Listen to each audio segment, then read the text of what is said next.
Bismillahirrahmanirrahim. Alhamdulillahirabbil alamin. Wassalatu wassalamu ala asyrafil anbiya'i wal mursalin. Nabiyina Muhammadin wa ala alihi wa sahbihi ajma'in. Assalamualaikum warahmatullahi wabarakatuh. So inshallah suwar min hayatis sahaba. Balikan natin talang buhay ni Abu Hurairah radhiyallahu anhu. Yung huli na talakay natin yung himala ni Propeta Muhammad sallallahu alaihi wasallam na siya at yung Ahlus Suffa, nakainom sila lahat mula doon sa isang basong gatas ni Propeta Muhammad sallallahu alaihi wasallam.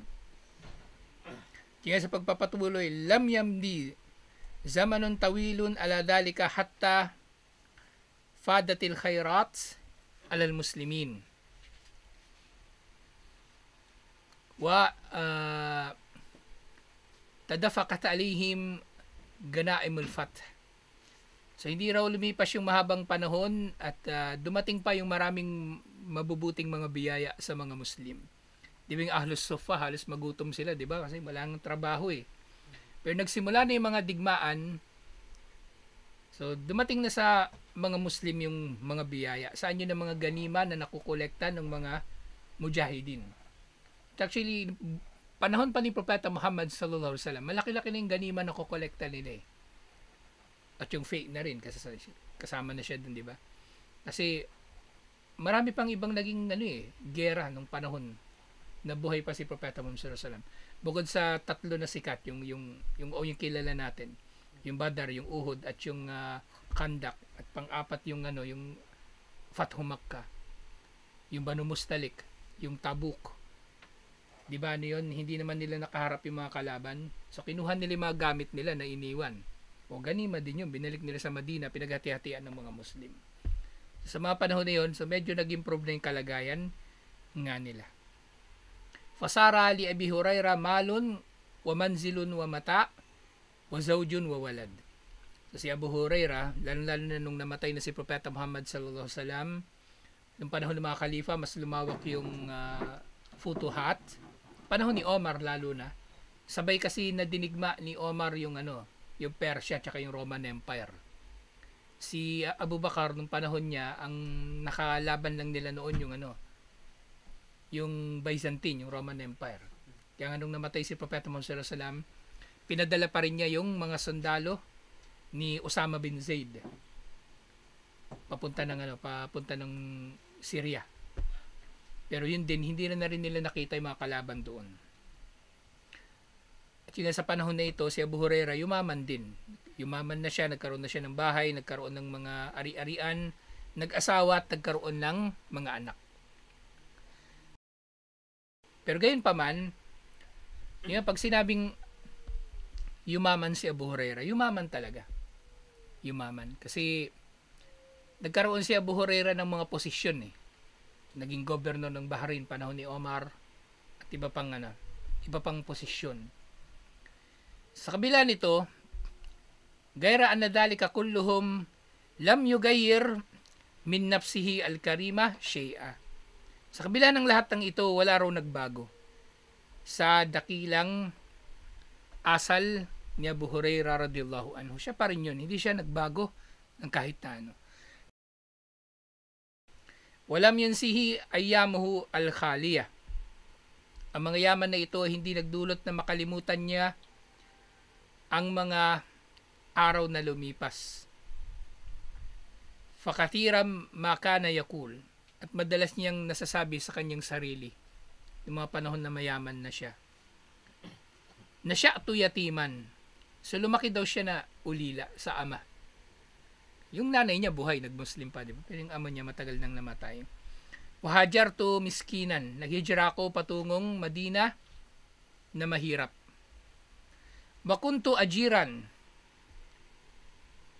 So dati daw siyang ajir, kumbaga manggagawa. Dati raw siyang manggagawa. At ang dati niyang amo si Yusra bint Gaswan. Ito yung dating pangalan ng amo niya.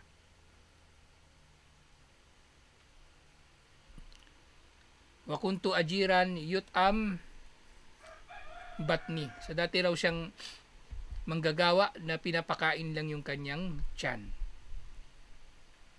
Kumbaga, wala siyang halos kinikita. Pagkain lang. May ganong trabaho eh. Pagkain lang. Yung mga grabe pala yung sa mga yung mga tubuhan. Grabe yan. Sweldo nila, ano, di ba? 100, 150. Papakainin lang sila. Magkano lang yung 100 araw-araw? Tapos may ano pa dyan, di ba? Modus. Yung ano. Kunwari papautang yung ano. Wala kang pera eh. Kaya mangutang ka na lang kung may bisyo ka. Mangutang kang beer. Mangutang kang sigarilyo. Doon sa tindahan ng ano. Yung may-ari ng tindahan, yung may-ari din. So, ganun yung trabaho niya. Fakuntu a'lamul qawm idha nazalu. So, habang nagtatrabaho daw siya, pupunta daw siya dun sa mga tao at siya raw yung ano, kumbaga yung pinakamaalam sa kanila kapag nananatili sila doon sa lugar nila. Wahdulahum idarakibu.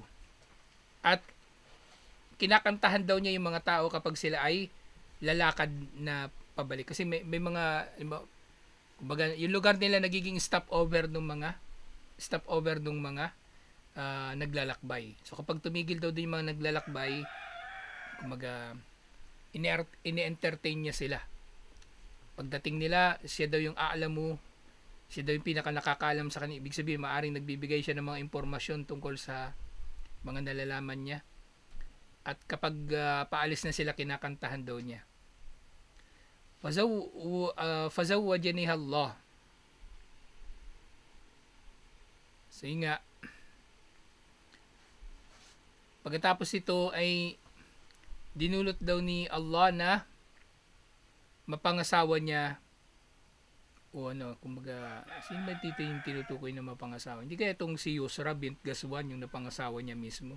So, posible, yung amo niya mismo yung napangasawa niya. Si Yusra, kaya binanggit yung pangalan. Falhamdulillahi alladhi ja'ala ad-din qawaman usayra Abu Hurairah imaman. Sa papuri daw kay Allah na nagdulot na ang relihiyon ay magiging pundasyon at nagdulot na si Abu Hurairah ay maging pinuno ng mga Muslim. Waqad waliya Abu Hurairah al-Madinata min kibali Muawiyah bin Abi Sufyan akthara min marra. Sa yung panahon ni Omar, naging governor siya ng Bahrain, di ba? Yung panahon ni Muawiyah, yun yung sumunod ng khalifa pagkatapos ni Al-Hasan, ginawa siyang governor ng Madina ng ilang ulit. Falam tubaddil al-wilaya min samahati tib'ihi wa khiffati dillihi shay'an. At sa kanyang pagiging governor daw ng Madina, hindi pa rin daw siya nagbabago. Nananatili siya sa kanyang ugali. Hindi siya yumabang, hindi siya naging gastador, hindi siya naging materyoso o ano paman. Faqad marra bi ahadi turuqil Madina wa huwa walin alaiha. Minsan daw napadaan si Abu Hurairah sa isa sa mga kalsada sa Madina habang siya yung governor nito. Wa kana yahmilu al-hataba ala dahrihi li ahli baytihi. So nung nakita daw siya doon ng mga tao nung governor siya, may pasan-pasan daw siya na panggatong para sa kanyang pamilya. So yung panggatong para sa pamilya niya yun. Ibig sabihin, wala siyang inutusan. Hindi siya kumuha ng utusan para maggatong o mangolekta ng panggatong para sa kanyang pamilya. Famarra bi Tha'laba bin Malik. Faqala lahu, awsi at-tariq lil amiri yabn Malik. So, sabi ni Abu Hurairah kay Tha'laba, palaparin mo yung daanan o Tha'laba bin Malik para sa Amir, para kay Muawiyah. Faqala lahu, awsi'i yarhamukallah amma yakfika hada al-majala kullahu. Sasabi ni Tha'laba, kahabagan ka nawa ni Allah. Kailangan pa ba itong palaparin? Hindi pa ba ito sapat? Na kung hindi pa ba sapat yung lapad ng kalsada? Faqala lahu, sabi sa kanya ni Abu Hurairah, awsi at-tariq lil amir walil huzmatil lati ala dhahrihi. So, palawakin mo raw yung Amir pala tinutukoy niya yung sarili niya. Yung tinutukoy niyang Amir yung sarili kasi siya yung governor eh. So pwede pa palaparin mo yung kalsada. Kasi dadaan yung Amir na may daladalang panggatong. Kumbaga. So dito, yung pag-uusap nila dito, tumabi ka muna Taalaba, dadaan yung Amir may daladalang may daladalang panggatong, baka masagi ka. Ganon. So nananatili siya na nangungulekta ng panggatong para sa sarili niya at sa kanyang pamilya. Kasi nga doon uli sa Madina, hindi naman maraming kahoy, konti lang kahoy doon sa totoo lang eh. Para sa kahit sa Riyadh eh. Ilang puno meron sa Sinaiya. 'Di ba? Mabibilang lang ng daliri mo eh. Kung ikaw naggagatong, Pura sa mana, pura sa oras kailangan para makapunta ka doon sa maraming puno. Kukuha ng panggatong, akit ka ng bundok, punta ka doon sa malayo. Hindi talaga sila katulad ng lugar natin dito eh. Dito yung panggatong, 'di ba? Kailangan panggatong, wala ka na ang unang ginagamit kasi talagang panggatong, yung mga nahuhulog sa di ba? Sa daan, yun yung unang pinupulot nila. Tapos pag wala na, magpuputol na sila ng mga sanga ng puno. O kaya puputulin na nila yung puno. Ganun kahirap yung kalagayan nila noon. Eh dito, maglakad-lakad kang konti, mapupulot kang stick. O panggatong na yun. Ako nga yung isang sanga na ganun kahaba. Mga isang dipa. Mga ilang araw ko na rin pala gagamitin yun na panggatong. Hindi rin pala magastos sa panggatong. Tipid din pala. Masyala. Tipid din pala sa panggatong. Yung yung kalan na Yung kung gagamitin mo yung kalan na na di gatong. Tipid din sa panggatong eh. Hindi mo kailangan magsibak ng magsibak. Pero nga yung kalagayan nila doon sa Madina, bihira kasi yung puno doon eh. So ilang oras yung nilakad ni Abu Hurairah, dala-dala tong panggatong na to. Wakad jama'a Abu Hurairah ila wafrati ilmihi wa samahati nafsihi at taqwa wal wara. Si Abu Hurairah, yung nanatili siya sa kanyang ugali kahit pa nandun siya sa mataas na posisyon. Katulad lamang din nung mga nauna nating mga natalakay. 'Di ba? So, yung sino yung isang sahaba na naging governor ng Hims na natalakay na natin, 'di ba nananatili siyang matipid. At ganyan din si At-Tufail. So, ganyan din, hindi sila nagbago, hindi sila binago ng kanilang mang pinakinabangan. So, hindi sila nagbago. So, nananatili siya, yung kanyang kaalaman at pananampalataya ay nagdulot na siya ay maging mapagpaumanhin at maging magpakabanal. Fakana yasumu an-nahar, so nananatili siya na nag-aayuno sa araw. Wa yaqumu thulathal layl, at nagsasala sa ikatlong bahagi ng gabi. Sa ikatlong bahagi ng gabi dito, tinutukoy dito tahajjud, usually bago mag-adhan ng Fajr. Pero nga yung tahajjud, kung mahirap sa inyo gumising ng pwede itong gawin ng bago mag-Fajr.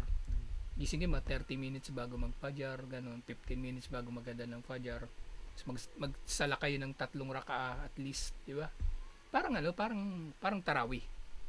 Doon pwede ka magbasa ng Quran o cellphone o mushaf, pwede. Kasi sunna naman yun na sala eh. Pero ang wajib, basahin mo yung kabisado mo. Kasi nananatili si Abu Hurairah daw na nagpa-fasting sa araw tapos nagsasala sa gabi. So yung maganda talaga yung gawin niyo tong kumbaga yung makasanayan nyo na. Siya, nagising kayo maaga. O kaya kung tinatamad kayo, di gawin nyo bago matulog. O, yung 2 rak'a na sunna pagkatapos ng Isha, dugtungan nyo na ng witr. Tulog kayo. Ganun din. Parang epekto. Basta mahalaga, hindi maiiwan yung witr. Hindi maiiwan yung witr. Thumma yuqidu zawjatuhu fataqumu thulathahu athani. So ibig sabihin pala rito, nauna na siyang tumayo ng 1/3 ng gabi mag-isa. Tapos sa susunod pa na 1/3, gigisingin niya yung asawa niya para magsala kasama siya. Thumma yuqidu hadihi ibnatahu fataqumu thulathahu al-akhir. Tapos yung huling dulo na pangatlo na 1/3, gigising niya naman yung anak niyang babae para magsala kasama niya. ng tahajjud. Buong gabi nagsala siya. Ito yung naisip ko rin nung nakaraan eh. Kaya nung yung, di ba, ilang araw tayo walang kuryente no? So, may 10 araw, di ba? Nung yung walang kuryente, parang nagugustuhan ko na rin. Wala kang eh. Parang ang gaan-gaan ng buhay. Hindi ako nagko-computer. Cellphone mo, low bat. Nag-charge lang pag pinatakbo natin generator. Kaya ngayon, mula nung emong, kung ano yung mga nakagawian ko noon, natuloy-tuloy ko na rin eh. Kasi maganda pala yung ganito lang na buhay, simple. Tapos ngayon, hindi na ako hindi na ako bumiling gas. Luto kami sa gatong. Alhamdulillah. Bawas-bawasan yung gastusin. Ganito yung buhay nila, napakasimple. Minsan yung yung mga bagay-bagay na yan, cellphone, di ba? Akala natin biyaya. Kasi dumadali yung mga bagay-bagay. Pinisip ko naman, yung mga sahaba, parang mas masaya sila kaysa sa atin na wala yung mga bagay-bagay na to eh. Di ba? Gusto yung pagsubok pa nga to eh. Oo. Kasi maubos yung oras mo, kaka-scroll. Oo, kaka-scroll. Mag-iimam ka na lang, cellphone pa rin. Hindi pwede, di ba? Ito sina Abu Hurairah, di ba? Simple na yung buhay nila. Tsaka parang feeling ko, pag hindi ka humaharap sa cellphone, parang mas mahaba yung maghapon. Hindi ako umuupo sa computer, parang mas marami ako nagagawa sa maghapon. Kasi pag nakaupo ako sa computer, may mag-PPM, tatanong. Sasagutin ko yung mga 5 minuto. Tapos may mag-PM na naman. Sinubukan ko anong emong. 1 linggo ako hindi nakapag-online halos. Parang sarap ng buhay. Ang gaan sa pakiramdam eh. Inshallah. So, ganito yung buhay nila noon na kung gagayahin natin na hindi tayo papakalunod sa cellphone, edi magagawa natin 'to lahat. Magagawa natin 'to lahat, inshallah. Yan, fakanatil ibadatu la tankatiu fi baitihi tawal al-layl. So, yung pagsamba daw sa bahay ni Abu Hurairah ay hindi nagwawakas sa buong gabi. Alhamdulillah. Yung ganito si Abu Hurairah radiyallahu anhu. So tutuloy pa natin ito inshallah. Ito yung siguro next week yung huling bahagi na ng kanyang talambuhay inshallah. Assalamualaikum warahmatullahi wabarakatuh.